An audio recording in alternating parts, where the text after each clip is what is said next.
Naku mga partners, meron akong na-discover. Ako'y na-shock nung ako'y nakatanggap ng text na ito palang si Judge Generhito na siyang West na nagbigay ng piyansa na order na po pwede magpiyansa si Leila de Lima ay isang paboritong estudyante pala ni Leila de Lima sa San Beda, sa Persons and Family Relations.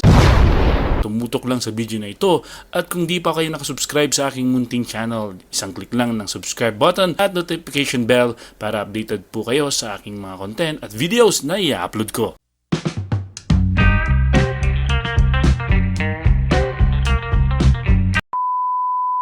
Now, hindi ko naman sinasabi na lahat ng mga naging estudyante ng mga nasasakdal sa kaso ay dapat mag-inhibit, no?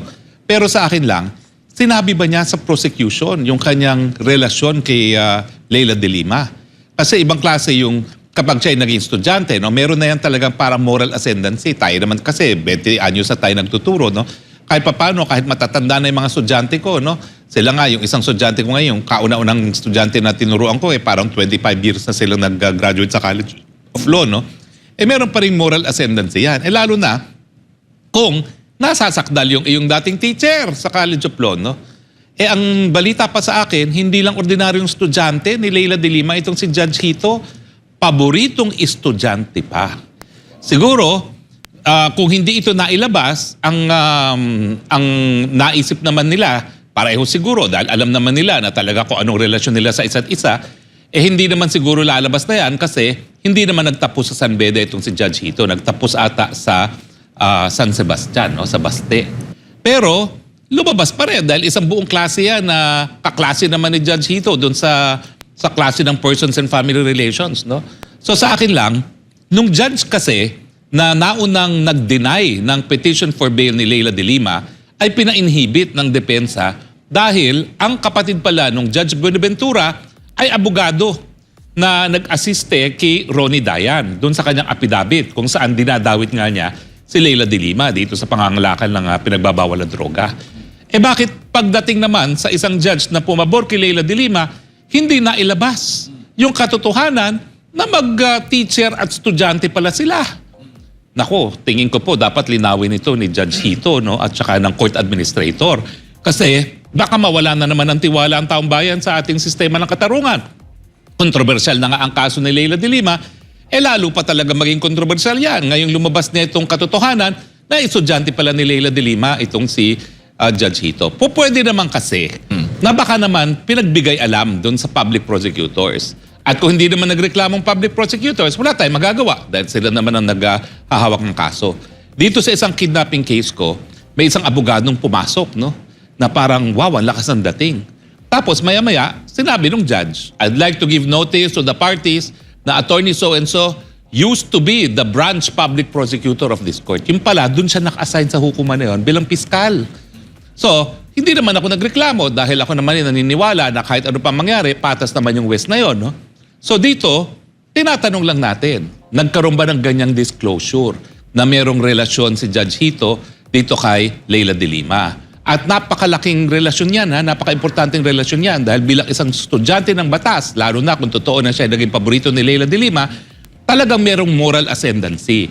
Ngayon, yung artikulo ng Rappler na talagang puro-puri dito kay Judge Hito, dati pala, siya rin yung nagbigay ng order na mag-furlough yung si Leila de Lima para bisitahin yung nanay. So talagang maraming desisyon na pabor kay Leila de Lima itong si Judge Hito.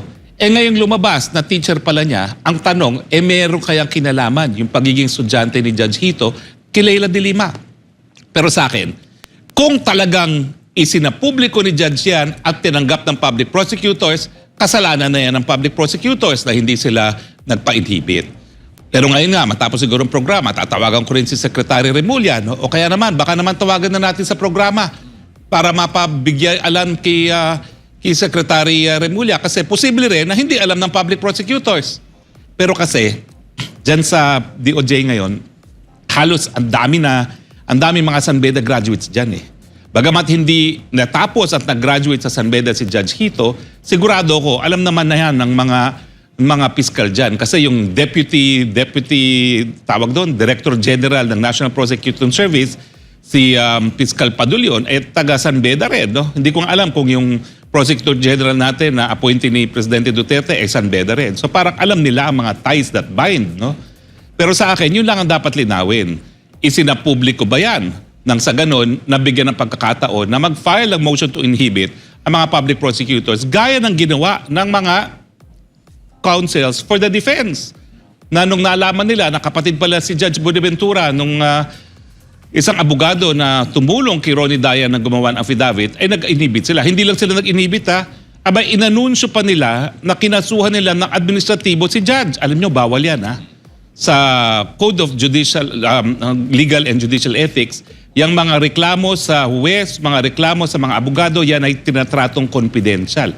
Pero nakita ko na inanunsyo pa nila na sila ay nagkasampa ng kasong administratibo laban dyan kay Judge Buenaventura na nauna nang nagbasura doon sa petition for bail ni Leila de Lima. So subukan nga natin kontakin ngayon si Secretary Remulla para tingnan natin kung nalaman talaga ng public prosecutors itong relasyon na naging paboritong estudyante pala ni Leila de Lima, si Judge Hito. Attorney, tanong ko lang, ano ba yung patakaran sa pag-inhibit halimbawa ng isang judge maliban sa meron siyang kadugo niya yung panig doon sa ano? Well, kahit anong dahilan na magkakaroon man lang ng duda ang publiko na hindi patas ang isang huwes.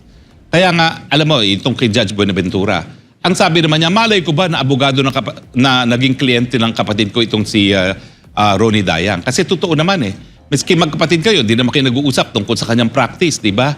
Alam mo, sa totoo lang kami mga abogado, on-off ang aming utak.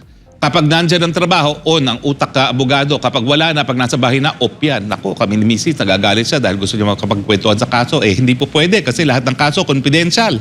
So talagang dinidismiss ko, no? Talagang ayaw ko rin mag-isip ng bagay-bagay na tungkol sa trabaho pag ikay nasa bahay na.